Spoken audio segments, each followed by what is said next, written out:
Here's the key to filming content. Distract yourself. You see a lot of people doing content in their car. That's why I do it for my cars, is because I have to be thinking about or doing something else. I'm great on podcasts if someone else is in control asking me questions.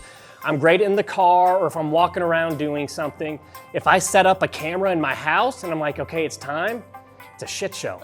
Like, I'll stare at the camera for an hour, I'll say 3 words, I'll go, that was all wrong, and I'll do it over and over again, and the content will never get produced, and then once it's produced, it's never good enough, it never goes out, and then you end up giving up.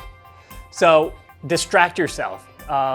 You can do that through interviews, you can do that through driving, or just doing the content while you're doing something else. So, I think I did some videos taking the cover off of my boat, right? Because it's just like, it keeps my mind off of it. Embrace mistakes.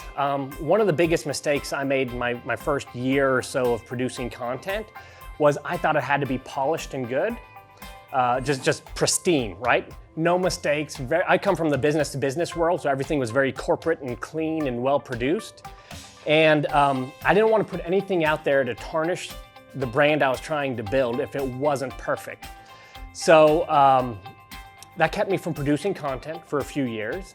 I ended up spending tons of money here in town with the marketing company to go get professional videos. We rented a studio, we had like cameras everywhere. The light boxes were literally hanging from the ceiling like 20 to 30 feet wide. It was amazing. Those videos performed the worst of anything we've ever done. Some of our best performing videos were the very first ones I did that were the ugliest PowerPoint walkthrough.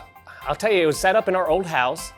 I needed a mic, so I went to Best Buy and I bought a mic. And the mic was it was like a headphone mic. It was picking up too much stuff, so I like wrapped some socks around it with a rubber band. And that was me, like with this sock taped to my face. And I had PowerPoint up, and I would forget what I was saying all the time, so I just did 1 sentence per slide. The background was horrible, and I just clicked through the slides and read the sentences. So my PowerPoints were like 150 slides long, but I just go, this is what you need to do because of this, click. This is what you need to do because of this, click. And those still today are our best performing videos.